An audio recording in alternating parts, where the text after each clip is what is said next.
This is the most successful scam show of all time. A hit in 45 countries around the world.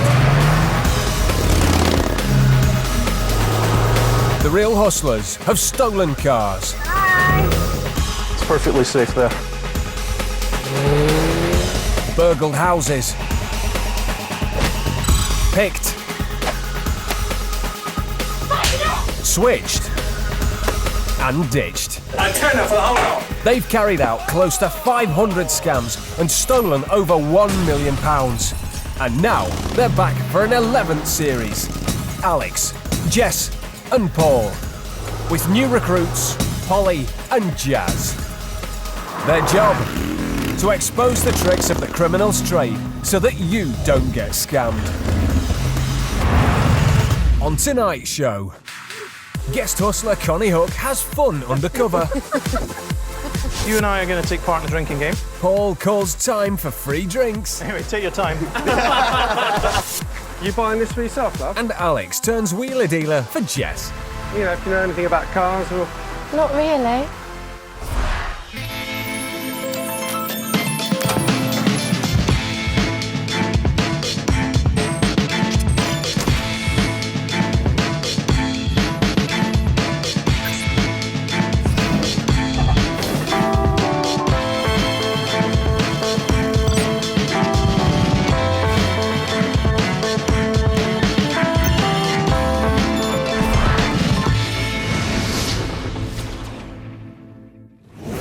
The marks in this show have no idea they're being hustled. They agreed the footage could be shown so that you can avoid falling for the same scams. The hustlers have invited celebrity friends to see if they can cut it as con artists.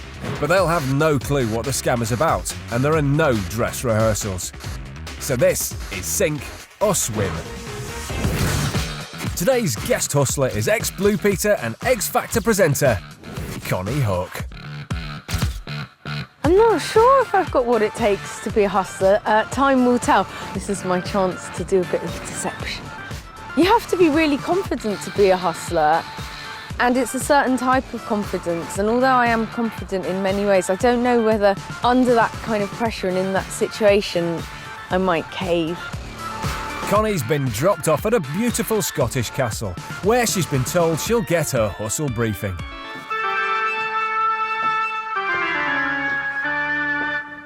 Oh, hello. Hello. Welcome to our humble abode. Oh, very humble. What do you think? Have a seat. I like what you've done with the place. Yeah, we've been working on it for a while. Nice. We've actually only got the place for a few hours. Oh, shame. You know, we're arranging a wedding. At least that's the story we've told them. But in actual fact, we're going to give someone the opportunity of a lifetime. Intriguing. Sounds good. So would you buy a castle like this from us? Oh, it depends on the price. Well, it's a very good price. And they may take it or they may not, but to help them along, we're going to give them the chance to more than double their money right away. Sounds simple, right?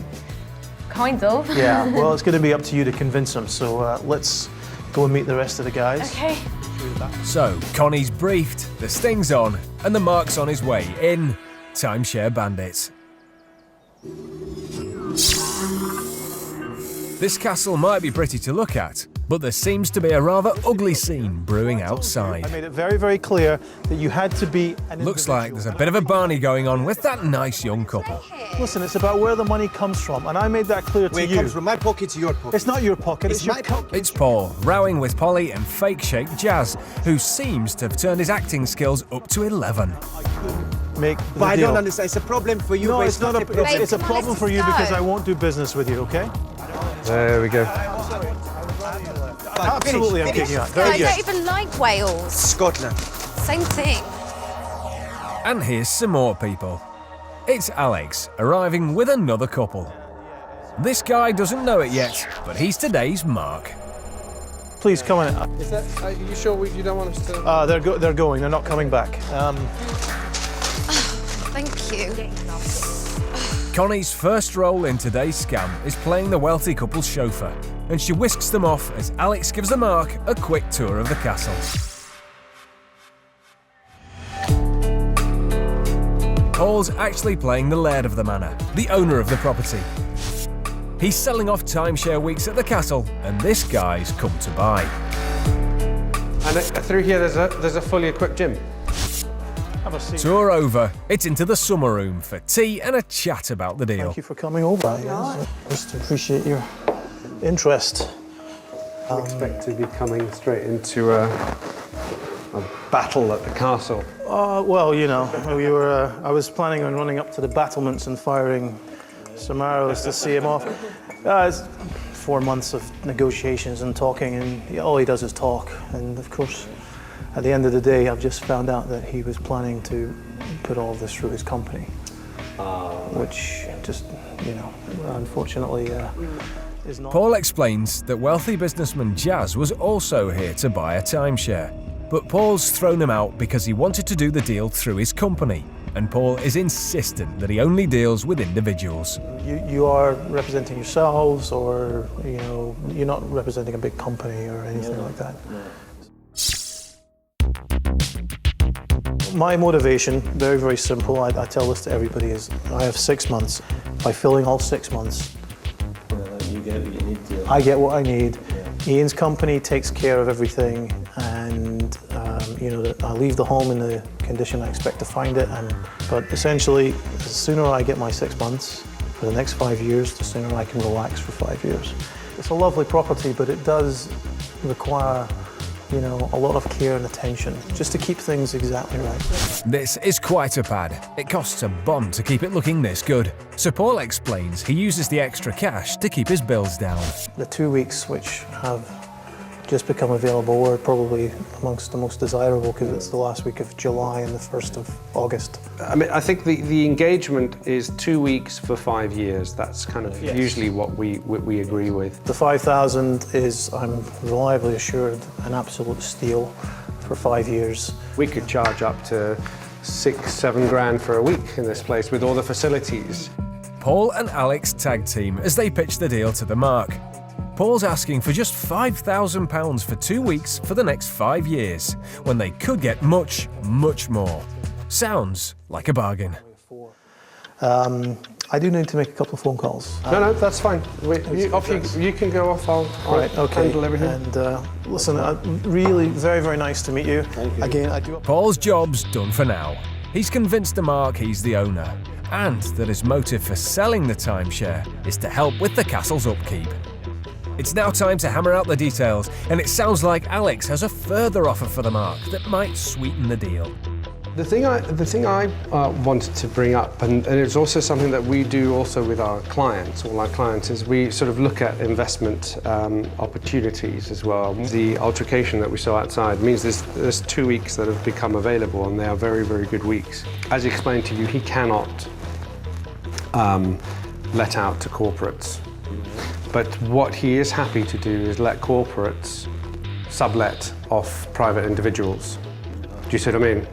So I get it as a private individual, and a company comes to me and says, that week that you've got, can we have it? And we'll pay you X amount. Alex is explaining that he has a way for the mark to not only rent the castle for himself, but also to make a big fat profit on the side. These 2 weeks that have become available, which I'm thinking for yourselves, is hotly sort of pursued by one of the companies that I showed around earlier today. If you would be interested in these 2 weeks, I can put you in contact with them. I would recommend you listen to their offer, because this could all of a sudden be a very good investment for you. So Alex has a corporate client desperate to secure a week at the castle, and handily, they're just a few miles away. To find out more, if the mark is willing to come with him now to meet them and listen to their offer, it could really be worth his while. Give me 1 minute, let me just call them, because I don't want to be getting everybody excited. Alex pretends to put a call through to his clients to make sure they're still around. Cheers. They haven't left Bear's Den yet, so we can just quickly go back there and meet them there, if that's okay. And then they can speak directly to you. And then, is that okay? The mark's in luck. They're having lunch at a local restaurant, and they agree to go and hear what's on offer. And here's Paul, back to find out what progress has been made. People from TRH International still here.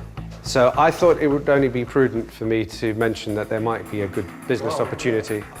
I would like them to have a quick word. If we can do everything today. All right. The mark hasn't signed on the dotted line yet, but Alex's carrot of a very lucrative sublease has the mark's attention. TRH Estates executives are already at the bar. Of course, it's Jess and Connie playing pushy corporate types.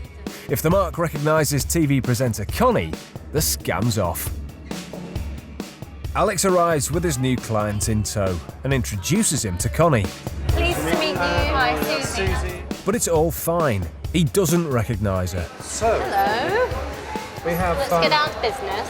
We want, the first of those 2 weeks. Yeah, the last week of July, which was the week that I know you were looking for. Basically, we've got the week before. Yes. So we need 2 weeks that are subsequent. We seek out properties for clients for multinational companies and conglomerates. If they're flying, from like halfway around the world, we can't just have them stay there for like 2 or 3 days. We have to block it out, and then it's up to our clients how long they're using it for, depending on their itineraries. Connie and Jess lay it on thick. Turns out they're desperate to secure the exact week the mark is being offered in his deal. These girls know exactly what they want and how they're going to get it. I mean, I believe that the funds that you have available are quite generous.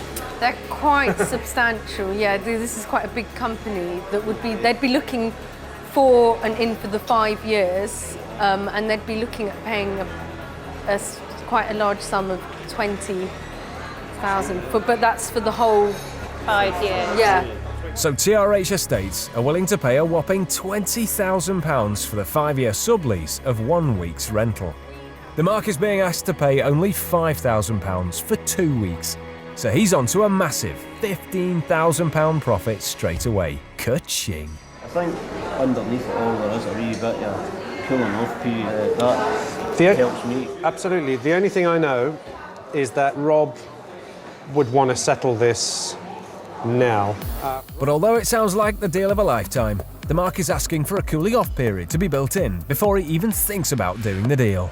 Would you be happy if there's a cooling off period to give the cheque over today? Yeah. We can hand over and, you can cash that cheque as and when you decide that you've had your cooling off period. Alex quickly agrees to a week's thinking time, but is keen to do the paperwork today. Like any good salesman, Alex puts the mark under pressure to take the offer now or lose it. But it's just a question of just grabbing that opportunity today rather than sort of waiting any longer. So the mark must agree to close the deal now, or the scam's off. Keep watching to find out if the mark will be convinced by the deal of the century.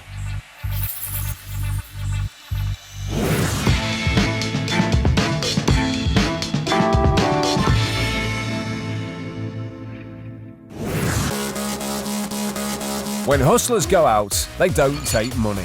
They take prop bets. The proposition bet has only one rule, and that's that the hustler always wins.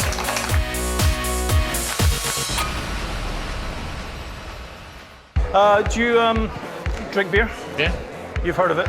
I've heard of beer, You've heard yeah. of it? Okay, so you and I are going to take part in a drinking game. Only one beer, not too dangerous. It's very simple. I bet I can drink my beer before you can drink yours, even if I give you a head start. Right, okay. So if I give you 1 minute, would that be enough? All right. And if you can't do it, you buy all the drinks, and if you can, I buy all the drinks. Right. Now, just so we're sure, okay, it's real beer, yeah? Yeah. Definitely real beer, right? Okay. So Paul is betting that his new friend can't finish drinking a beer before he polishes his off. In fact, he's so confident, he's even giving him a 1 minute head start. All right, would you accept that bet? Yes. Okay, so you have to drink yours before I drink mine. It's only fair to say cheers. Oh, look at that. Oh, yeah. Just to be sure. That is frozen. Solid. How did you do that? Isn't that cool? To win the bet, Paul put his mate's bottle in the freezer for an hour. The beer inside was below zero, but still liquid. A sharp tap made the bubbles expand and the beer freeze right up. Science, innit? Anyway, take your time. I will.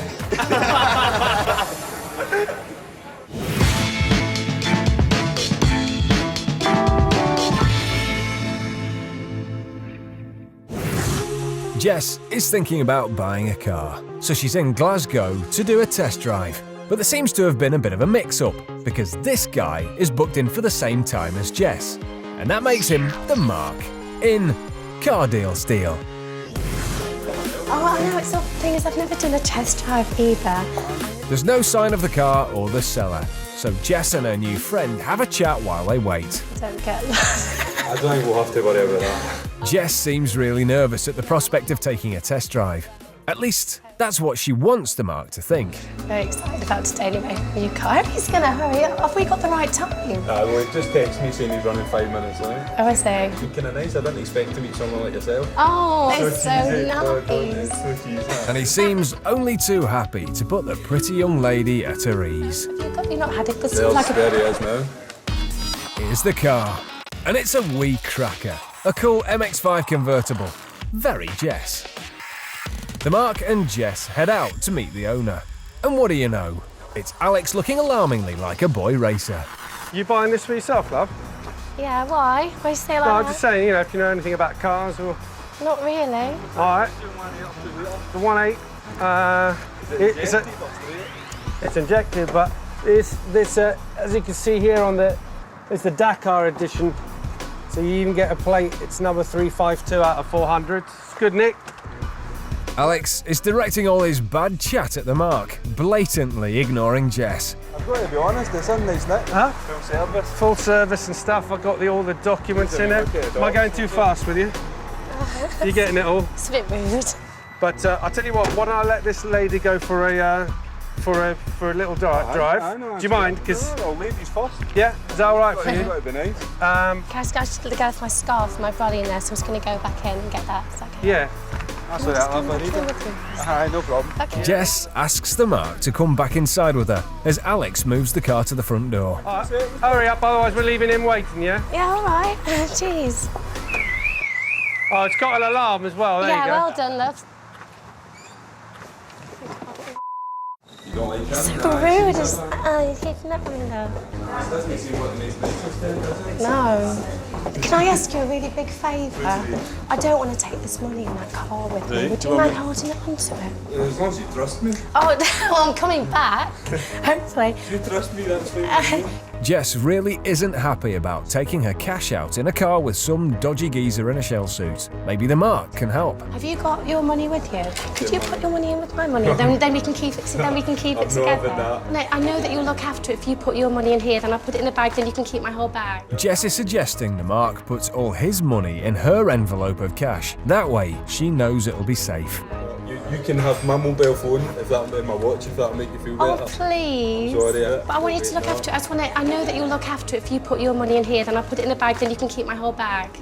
Okay. Do you mind? Jess's suggestion is nuts. But this guy is so enchanted by her apparent honesty, he drops his guard and hands over 1,500 quid. Thank you so much. Will you look after my handbag for me? Jess puts the envelope of cash into her bag and hands it to the Mark. Thank you very much. I'm going to look very stylish Very with this, aren't I? I'll be right here. Okay. Actually, hang on. Let me take my phone. Got my keys there as well. In fact, can you just take the envelope and I'll go out? You can take the rest. Can you? I promise can I you will put be it somewhere here. really No, safe? I'm a 35-year-old man, nobody will Thank take you it so off. much. Oh my God, I'm gonna have so much fun driving this. The Mark now has the envelope containing his and Jess's money. I'll see you in a bit. Jess trots off to do a test drive, leaving the Mark somewhat bemused. Women drivers, eh? Jess gets in the passenger side. That's not how you do a test drive. Alex floors it. But Alex and Jess are only seconds away before the Mark becomes suspicious and decides to check that envelope. He's been scammed. But what really happened? That's the real pocket. Earlier in the den, Polly doctored Jess's handbag by fitting magnets to an inside pocket. Jazz stuffed fake notes into an envelope identical to the one Jess had her cash in, and this was already hidden in the bag. When Jess put the envelope full of hers and the Mark's cash into her bag, she stuffed it into the inside pocket, making sure the magnets snapped tight, concealing the stash. The Mark then picked the duplicate envelope out of her bag, leaving the cash-filled one hidden in the lining. I didn't want to give her the money. I didn't. I've got to be honest, I didn't want to. The thing that got me was when she gave me the envelope, that was the kicker, if you want me to be honest. That was the bit that made me trust her. I have a lot of bills in my life, and £1,500 would take care of all those bills, really. I mean, God, I cry when I lose 20 quid on the back of the sofa, never mind £1,500 somewhere else, you know what I mean? Con artists are experts at manipulating people. It's natural to want to help a damsel in distress, but you need to be especially careful when money is involved. There's never any reason why you should put your money in an envelope with somebody else's for safekeeping. The best place to keep your cash is out of sight and in your own pocket.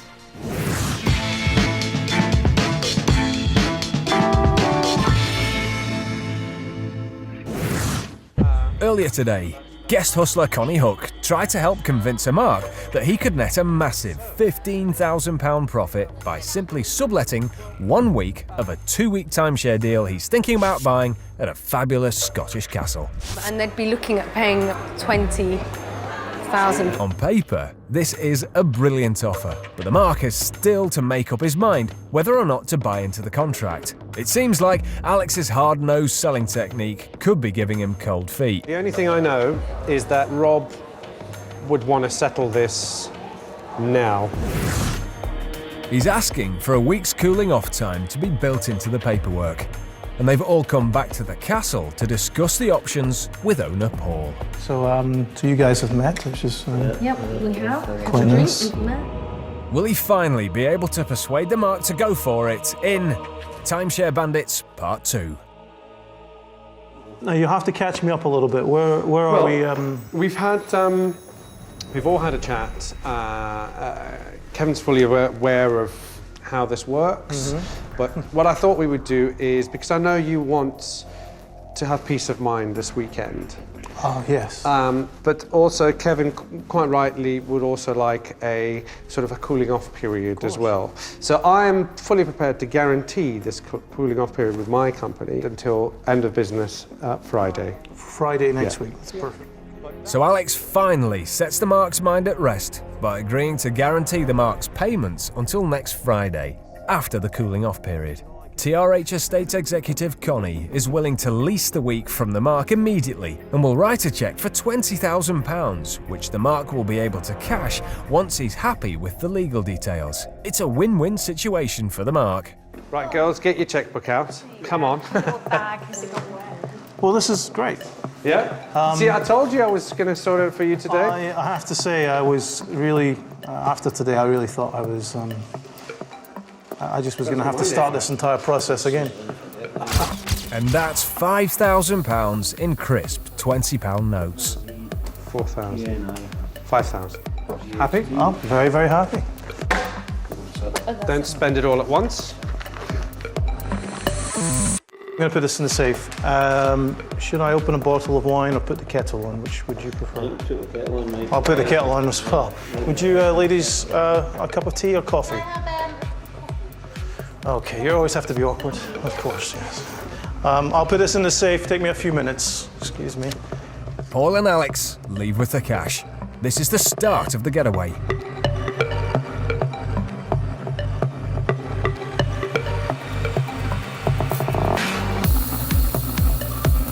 Paul is out.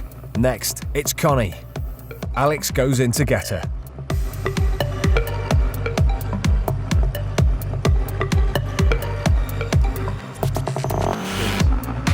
Connie slips a cheque for £20,000 across the table to the Mark. It's the easiest and fastest cash he's ever made, and he can't quite believe his luck. Is this upstairs? It's upstairs, so let's just go and have a look. Connie's off too. This is fabulous, guys. Thank you ever so much. This is so And the Mark still can't believe he's holding that cheque for £20,000. Next up, it's Jess's turn to scarper. Hello. Hello. 9 o'clock. Hello? She appears to have a dodgy connection on her phone. Best step outside. Hello. Probably about 10. Yeah. Well, I mean, I'll just get back into the office at normal time. The final hustler joins the rest of the team in the van, and they get away with an all-too-easy 5k. Leaving the mark, stunned by that fantastic deal he's just completed. I couldn't have done it without the cooling off bit. But here's someone just about to burst the Mark's bubble. She looks official. Hi. Sorry, I didn't expect anybody to still be here. Just done a deal with a chap called Rob who owns the property. Sign up for a timeshare, which we've just done. Oh, this is a private house. I'm sorry, this is a privately owned property. The truth finally dawns. Honestly, the owners are due back here in about 10 minutes. He's been scammed. Just give me 2 minutes.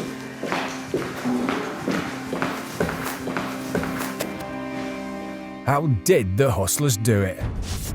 Earlier in the den, Jazz scoured the net for a suitable property available to hire for private functions. It's going to be for a wedding. Yes. They booked a viewing and knocked up some convincing sales leaflets and business cards for Alex, Jess and Connie. TRH Estates, I love it. From my pocket to your pocket. It's not your pocket, It's my pocket. It's your company's pocket. A massive argument with Sheikh Jazz and his squeeze Polly was staged to help convince the Mark that Paul would never sell to corporate clients. The cooling off period finally convinced the Mark that he simply couldn't lose out on this deal of a lifetime, and he handed over his cash without even asking to see a contract. It was all too easy. These are, well-presented, articulate people, but they're just the same as somebody doing a dodgy job in your roof, or they're thieving, just the same, and just vanishing into thin air. My co-hustlers were very good. I believe that they are secretly crooks in another life. I know how it feels when you just, drop a £20 note somewhere. You're like, oh, how annoying. When I was thinking about the poor guy realising that £5,000 of his money had been taken in broad daylight, that's horrible. This is actually a twist on the classic timeshare scam. The Mark thinks he's investing in a holiday rental, and what's more, thinks he can make a nice little profit by subletting it to a third party. The victim in this case has been lulled into a false sense of security by these splendid surroundings.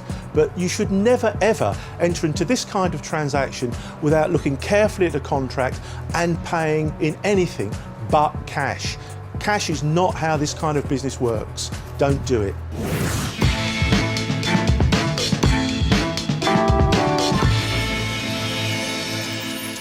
If you want to know more about how this show is made, go to bbc.co.uk/Real Hustle.